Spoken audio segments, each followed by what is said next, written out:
अस्सलामुअलैकुम, आप देख रहे हैं न्यूज़ वन और मैं हूं सना करीम। हेडलाइंस आप जान चुके हैं। बुलेटिन के आगाज में सबसे पहले आपको बताएं कि ईद उल अजहा से कबल ही हुकूमत की जानिब से आवाम के लिए बड़ा तोहफा।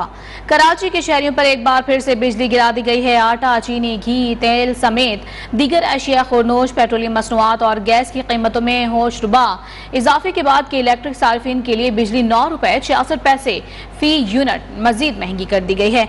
नेपरा ने इजाफे की मंजूरी दे दी है और इजाफा मई की माहाना फ्यूल एडजस्टमेंट की मद में किया गया है। नेपरा का कहना था कि आदाद और शुमार का जायजा लेने के बाद तफसीली फैसला जारी किया जाएगा। कि इलेक्ट्रिक हुक्काम का कहना था कि 380 अरब रुपए वसूल करने हैं। आपको बता रहे हैं कराची के शहरियों पर एक बार फिर से बिजली गिरा दी गई है।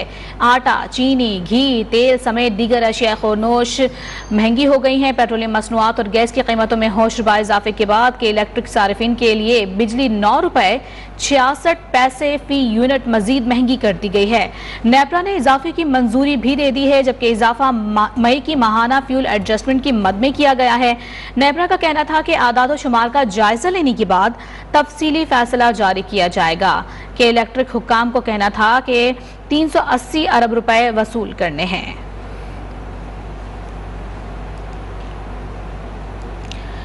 और ईद कुर्बा करीब आते ही लाहौर में महंगाई में मजीद इजाफा हो गया है। लहसुन, अदरक, लीमू, प्याज और दीगर मसाला जात की कीमतें दुगनी हो गई हैं। चिकन चौथी सेंचुरी की जानिब गामजन है। घी, ऑयल, चीनी की भी ऊंची उड़ान जारी है। इस वक्त हमारे नुमाइंदे अदनान खालिद गार्डन टाउन में मार्केट में मौजूद हैं। उनसे मजीद तफसीलात जानते हैं। अदनान, बताएगा जिस मार्केट में आप मौजूद हैं वहाँ पर क्या आप कीमतें देख रहे हैं?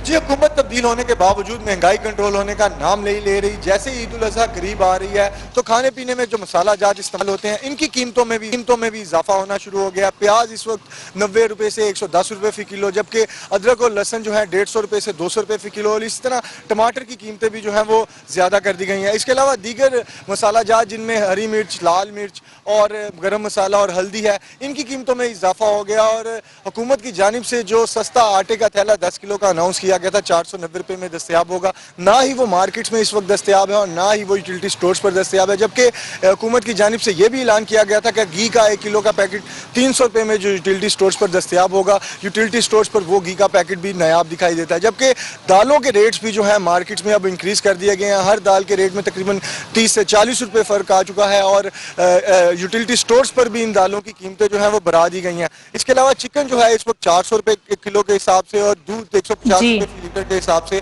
मार्केट में फरोख्त किया जा रहा है। लोगों का यही कहना है कि कीमतों में मजीद इजाफा होता जा रहा है और कोई भी चीज ऐसी नहीं जो कि आवाम की पहुंच में आ सके। अदनान खालिद अपडेट करे थे, बहुत शुक्रिया आपका। शहर कायद में महंगाई के सुपर स्पेल ने हर तबके, हर फर्द को नाकों चने चबवा दिए हैं। प्राइस कंट्रोल करने वाले इदारे भी बेबस होकर रह गए हैं। हुकूमत की रिट मुकम्मल तौर पर नाकाम हो गई है। इसी हवाले से हमारे नुमाइंदे मोहम्मद हमजा गिलानी खुदादाद कॉलोनी में मजदूरों के जज्बात की अक्कासी कर रहे हैं। उनसे जानते हैं। जी मोहम्मद हमजा, बताएगा इस महंगाई के दौर में मजदूर तबका क्या कहता है?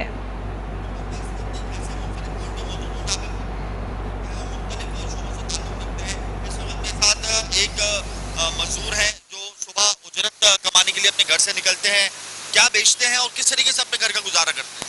जनाब टी शर्टें बेचते हैं वाइट और बच्चों का गुजारा इसी में कर रहे हैं, लेकिन गुजारा बहुत मुश्किल हो गया है। ये हाफिज है इस मुल्क का। जाहिर सी बात है ठेले पे जब आप कोई चीज़ बेचते हैं और बारिश के मौसम पे तो उसका बिकना जो है वो बड़ा मुश्किल हो जाता है।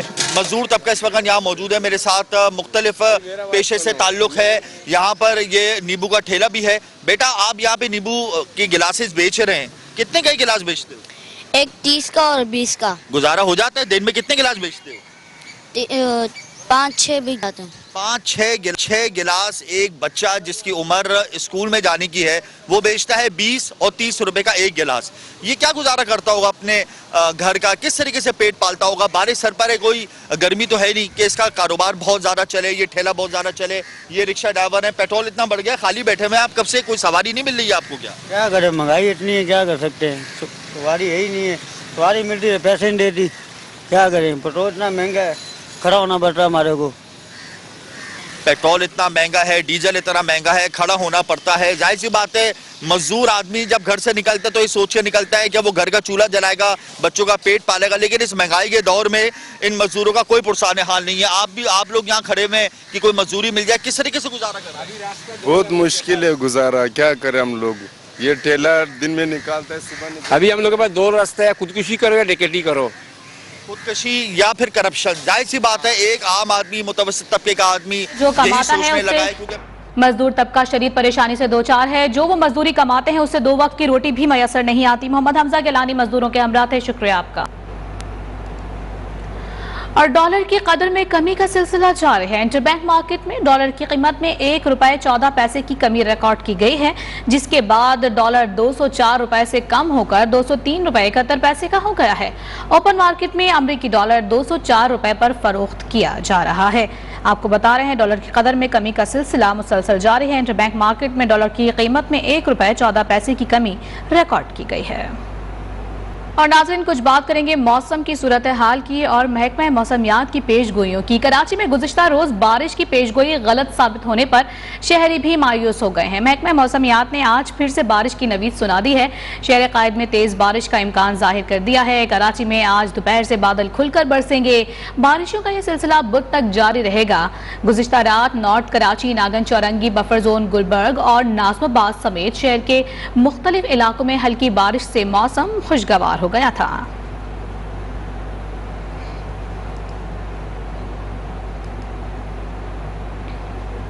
मुल्क भर में गर्मी की लहर बरकरार है, ताहम बेशतर इलाकों में बादलों के डेरे हैं। सिंध, पंजाब, बलोचिस्तान, बालाई खैबर पख्तूनख्वा और आज़ाद कश्मीर में मुख्तलिफ मकामात पर तेज हवाओं और गरज चमक के साथ बारिशों का इम्कान है।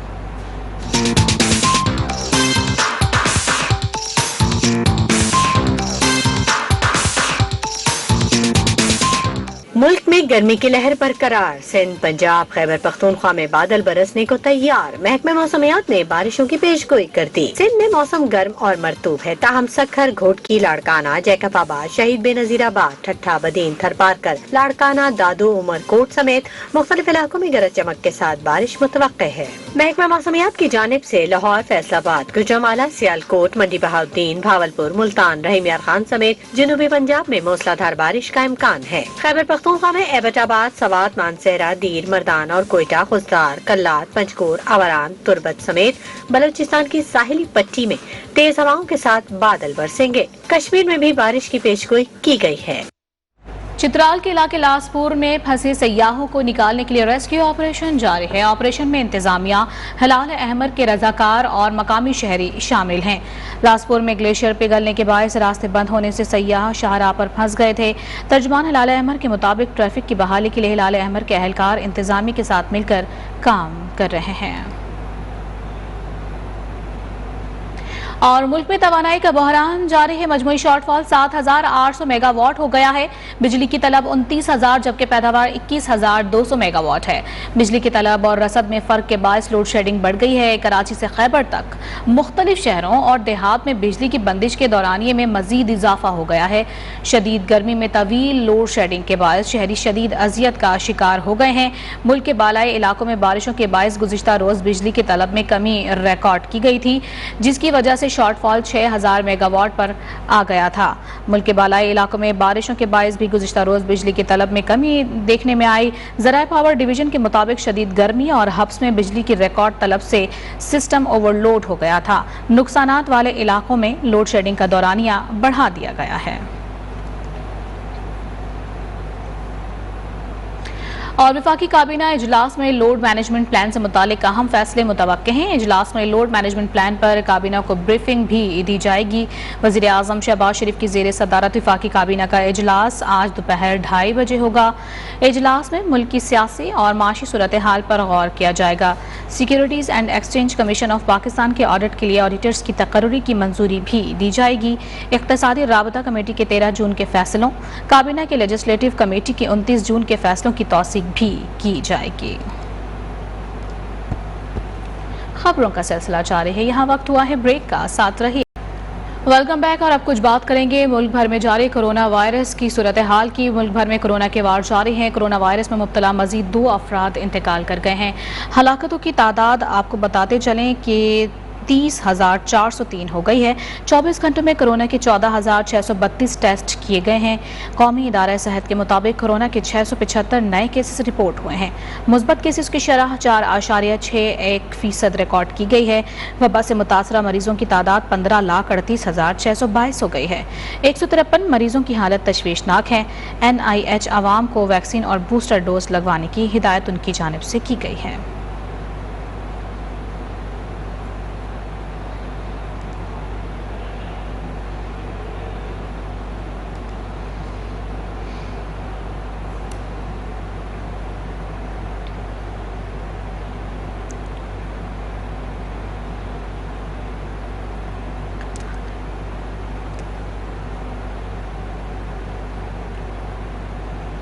और इस वक्त बराह रास्त आपको ले चलेंगे जहां कौमी क्रिकेट टीम के कप्तान बाबर आजम प्रेस कॉन्फ्रेंस कर रहे हैं। एज अ बॉलर जो हम प्लान कर रहे हैं कि हमने पार्टनरशिप कैसे लगानी है, डॉट बॉल कैसे करनी है, क्योंकि डॉट बॉल जब करते हैं तो आप पे automatically as a batsman pressure आता है, तो आपको मिस्टेक करते हैं। तो ये चीज़ हम पे उस पर काफ़ी काम कर रहे हैं। जिस तरह याशिर शाह बॉलिंग कर रहे हैं, नुमान बॉलिंग कर रहा है और बाकी नवाज बॉलिंग कर रहा है, तो मुझे पूरा कॉन्फिडेंस है कि वो उस पर हम डोमिनेट करें। स्वीप क्या हमने कि उन्होंने?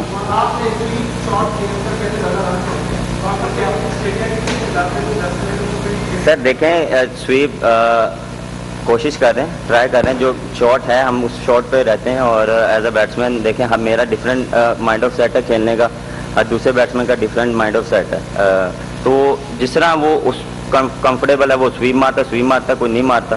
तो मेरे ख्याल से जो आपकी बेस्ट स्ट्रेंथ है उस पर रहें और अगर आपके पास उस स्वीप की कॉन्फिडेंस है उसके लिए हम प्रिपरेशन कर रहे हैं और उसमें हमने काफ़ी काम भी किया, तो इंशाल्लाह बेहतर रहेगा इंशाल्लाह। बाबर, T20 और वनडे में पाकिस्तान पिछले 2 साल से अच्छी क्रिकेट खेल रहा है। हमने बांग्लादेश को टेस्ट मैचेस में हराया, जिम्बाब्वे को हराया, वेस्ट इंडीज से 1 जीते 1 हारे, ऑस्ट्रेलिया से लाहौर में हार गए। हमें आखिरी दिन 10 विकेटों पे 275 रन चाहिए थे और हम 160 बना के 115 से हार गए। अभी आपने इंग्लैंड के 3 टेस्ट मैचेस देखे होंगे अगेंस्ट न्यूजीलैंड, उन्होंने आखिरी दिन 300 चेज किया है।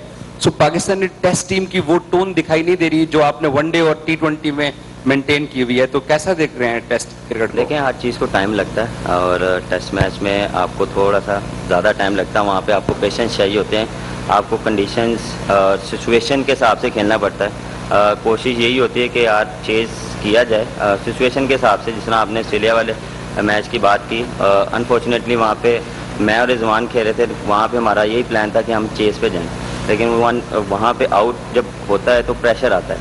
तो वो इतना आसान नहीं है कि एक दूसरी टीम आप पे डोमिनेट कर रही हो और नए बैट्समैन जब आता है और जहाँ पे बॉल स्पिन हो रहा हो तो मुश्किल होता है। लेकिन हम एज अ टीम इस पर भी काम कर रहे हैं कि जैसी मर्जी सिचुएशन हो हमने पॉजिटिव खेलना है। हाँ, सिचुएशन क्या रिक्वायर्ड कर रही है, क्या हमने उस तरफ हमारा टीम का क्या माइंडसेट है, क्या हमने मैच की तरफ जाना है या नहीं जाना, तो वो ऑन द डे जो सिचुएशन चल रही होती है उस हिसाब से हम प्लानिंग करते हैं। ये यहाँ पे नहीं है कि हम वहाँ पे चेस करने जाएं या क्या जाएं, वो तो ऑन द डे आपको बेहतर बता देगा।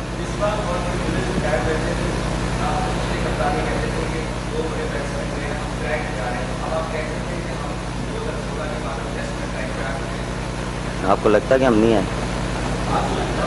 मैं आपसे पूछ रहा हूँ, मेरे ख्याल से आ रहे हैं और अल्हम्दुलिल्लाह जिस तरह वाइट बॉल क्रिकेट में हम माशाल्लाह अच्छा करते हैं, टेस्ट मैच में भी अच्छा कर रहे हैं।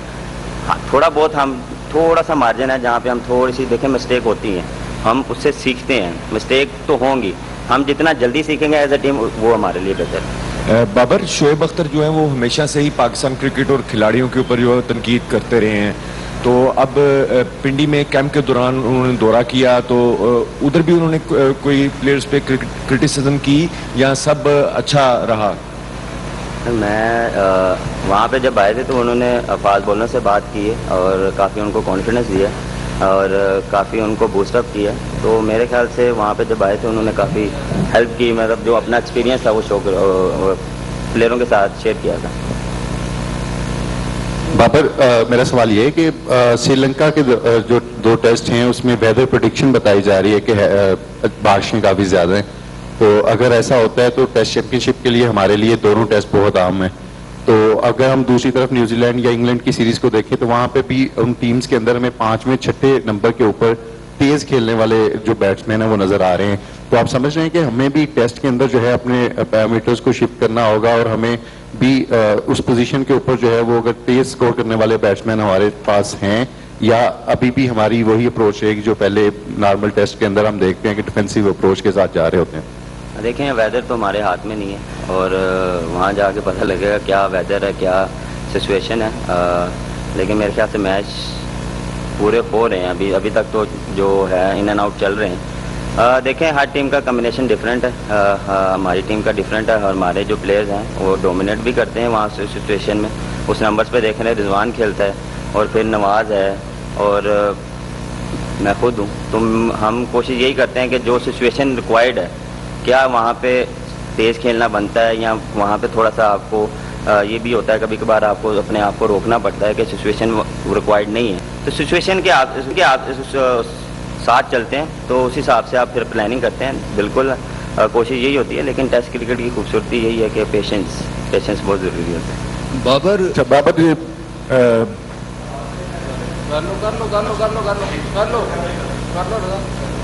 बाबर अभी कुछ दिन पहले चेयरमैन पीसीबी यहीं पर आए थे। उनका कहना था कि बाबर एंड कंपनी बड़ा अच्छा परफॉर्म कर रही है, जिसकी वजह से ना तनकीद हो रही है और ना मुझे हटाना चाहिए। आप क्या समझते हैं कि इस वक्त बाबर एंड कंपनी जो मुश्किल कंडीशंस है श्रीलंका की, वहाँ जा रही है, तो अगर हारती है तो तोपों के मुंह आपकी तरफ भी खुलेंगे और उनकी तरफ भी? क्या उसके बाद तब्दीली का कोई इम्कान नजर आ रहा है? तो आप इस चीज़ का वेट करेंगे, गलत करें हम। तो आप खुश हो ना, एज ए टीम पाकिस्तान का नाम रोशन हो रहा है, एज ए टीम अच्छा परफॉर्म कर रहे हैं, सबको खुश होना चाहिए। मेरे ख्याल से खुश आप लग नहीं रहे कि हम अच्छा कर रहे हैं। तो मेरे ख्याल से बिल्कुल जिस तरह हम एज ए टीम परफॉर्म कर रहे हैं, हमें सपोर्ट मिल रही है पीसीबी की तरफ से, चेयरमैन की तरफ से।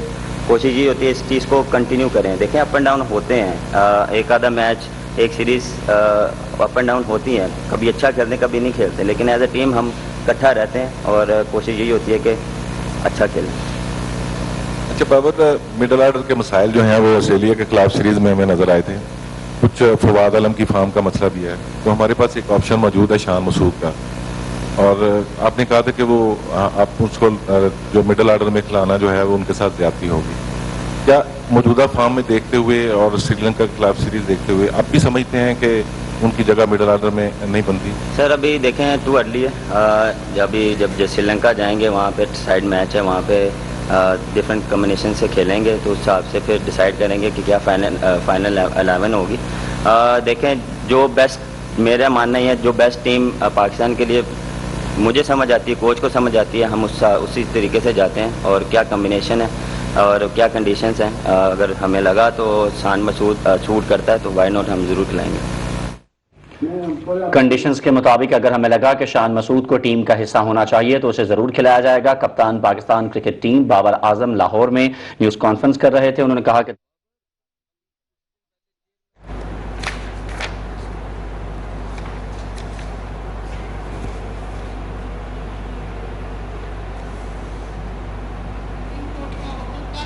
आइन के आर्टिकल 14 का ये ऑफिशियल सीक्रेट की भी वायलेशन है, क्योंकि जो कॉन्वर्सेशन होती है हुकूमत के इश्यूज, हुकूमती इश्यूज पे प्राइम मिनिस्टर और उसके प्रिंसिपल सेक्रेटरी के दरमियान, ये ऑफिशियल सीक्रेट्स एक्ट के तहत होती हैं। तो अगर ये पब्लिक कोई जर्नलिस्ट करता है या कोई करता है, वो वायलेट कर रहा है ना सिर्फ आर्टिकल 14 आइन का, बल्कि ऑफिशियल सीक्रेट्स एक्ट। और ये ना समझे कि हम चुप रहेंगे इस पे। और ये सारा हो क्यों रहा है? ये हो इस वास्ते रहा है क्योंकि साजिश जो है उसको वो छुपाना चाह रहे हैं। अभी तक पूरी कौम ने क्योंकि अमेरिका की साजिश एक्सेप्ट कर ली है, तो इस वास्ते हर तरह की कोशिश कर रहे हैं, न्यूट्रल्स कर रहे हैं, और जिनको वो लाए हैं वो भी कर रहे हैं कि किसी तरह इससे तवज्जो हट जाए। और टाइमिंग देखें ये सारे की, हमारा जलसा जो इस्लामाबाद में हुआ और उसके साथ पूरे पाकिस्तान में उसी वक्त जलसे हुए, उससे इस्लामाबाद में फवाद चौधरी और शीरी मजारी न्यूज कॉन्फ्रेंस कर रहे हैं। खबरें और भी हैं, शामिल होंगी इस ब्रेक के बाद। उससे पहले शामिल कर लेते हैं news update. Welcome back. Eid ul Azha की आमद है। जुड़वा शहरों में मवेशी मंडियां सज गई हैं। आला नस्ल के नायाब और कीमती जानवर मंडियों में पहुंचा दिए गए हैं। मवेशी मंडी में खरीदारों का कितना रश है, जानते हैं सैदपुर मंडी में मौजूद अपने नुमाइंदे यासिर हकीम से। जी यासिर हकीम, आगाह कीजिएगा, सैदपुर मवेशी मंडी में कितना रश देख रहे हैं आप?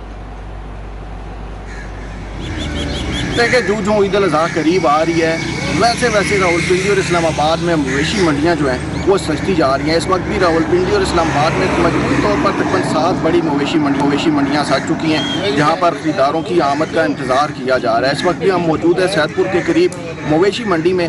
यहाँ पर हमारी कुछ व्यापारियों और कुछ खरीदारों से बात हुई तो उन्होंने अपनी अपनी राय का इज़हार किया। खरीदारों की जानिब से कीमतों के ज़ायद होने का और महंगाई का शिकवा किया गया, तो यही व्यापारियों का भी कहना था कि महंगाई ज़्यादा होने की वजह से मंडी से जो जानवर खरीदे जाते हैं उनकी कीमतें ज़्यादा है, लेकिन अब तक जो खरीदारों का रश है वो माजी के मुकाबले में इंतहाई कम है। क्या ये किया जा रहा है कि जो ईद उल अज़हा करीब आएगी वैसे मंडी में खरीदारों का रश भी बढ़ता जाएगा, लेकिन साथ साथ ये भी बताया जा रहा है कि अब तक जितनी मंडियाँ ऑक्शन की गई हैं वहाँ पर जानवर होने के साथ बिल्कुल भी खरीदार जो हैं उनकी तादाद इक्का दुक्का में सामने आ रही है। अब चूँकि ईद उल अज़हा में तकरीबन 6 दिन बाकी हैं, तो वक्त गुजरने के साथ साथ खरीदारों का रश बढ़ने की भी उम्मीद है, जबकि साथ साथ मजीद जानवरों के भी इन मंडियों में लाए जाने की तवक्को का इज़हार दिया जा रहा है। रावलपिंडी में तकरीबन 3 और इस्लामाबाद में भी 3 मंडियाँ जो हैं वो ऑक्शन की गई थी ईद उल अज़हा के लिए, जानवरों के खरीदारी और फरोख्त के लिए। इन मवेशी मंडियों में हर किस्म के नायाब जानवर पहुँचा दिए गए हैं। यासिर हकीम अपडेट कर रहे थे, बहुत शुक्रिया आपका। ईद कुर्बा करीब आई तो मवेशी मालकान ने भी खूबसूरत जानवरों के साथ मंडी का रुख कर लिया है। सहराई बादशाह ऊंट की भी मंडी सज गई है। खूबसूरत ऊंट मंडी में 1.5 लाख से 8 लाख रुपए में फरोख्त किया जा रहा है। मजीद जानते हैं ब्यूरो चीफ मुल्तान जुनेद मलिक से, जो कि इस वक्त बाईपास पर लगाई जाने वाली मुल्तान की वाहिद ऊंट मंडी में मौजूद हैं। जी जुनेद मलिक, बताइएगा जिस मंडी में आप मौजूद हैं वहाँ पर कितनी नस्लों के नायाब ऊंट मौजूद हैं? ईद उल अज़हा में 1 हफ्ता तकरीबन बाकी है और अगर बात की जाए ख़रीदारी की तो वो बड़ी तादाद में शहरी जो है वो ख़रीदारी करते हुए दिखाई दे रहे हैं। अगर बात की जाए ऊँटों की ख़रीदारी के हवाले से, जिस जगह हम मौजूद हैं ये भी सामुराना के मकाम पर लगाए जाने वाली ऊँटों की अलहदा मंडी है। यहाँ पे बड़ी तादाद में जो ऊँट हैं छोटे बड़े वो मौजूद हैं। अगर इनके रेट्स की बात की जाए तो 1.5 लाख से लेकर 7 लाख रुपए तक के यहाँ पे ऊँट फ़रोख्त के लिए जो है यहाँ पे रखे गए हैं। जबकि जब हमारे यहाँ पे आए हुए ख़रीदारों से बात हुई, उनका ये कहना था कि महंगाई के इस बढ़ते तूफान में हमें तो ईद उल अज़हा जो है सुन्नत इब्राहिमी अदा करना मुश्किल दिखाई दे रही है, क्योंकि बड़ी जानवरों में बीमारी की वजह से लोगों का रुझान इस दफ़ा ऊँट की जानिब जो है ऊँट की कुर्बानी की जानिब ज़्यादा दिखाई दे रहा है। जब हमारी यहाँ पे व्यापारी आज़ाद है उनसे बात हुई तो उनका ये कहना है कि महंगाई है, हमने साल भर की जो मेहनत होती है इतने अरसे से हम इनको पालते हैं और उसके बाद यहाँ पे फ़रोख्त करने के लिए लेके आते हैं, तो हमारे जो अखराजात हैं वो ही पूरे नहीं होते हुए दिखाई दे रहे। इस मंडी में जो ऊँट हैं वो मुख्तलिफ किस्म के मुख्तलिफ नस्ल के यहाँ पर दिखाई दे रहे हैं। मवेशी मंडी में मौजूद थे bureau chief Multan Junaid Malik, update करे थे, शुक्रिया आपका।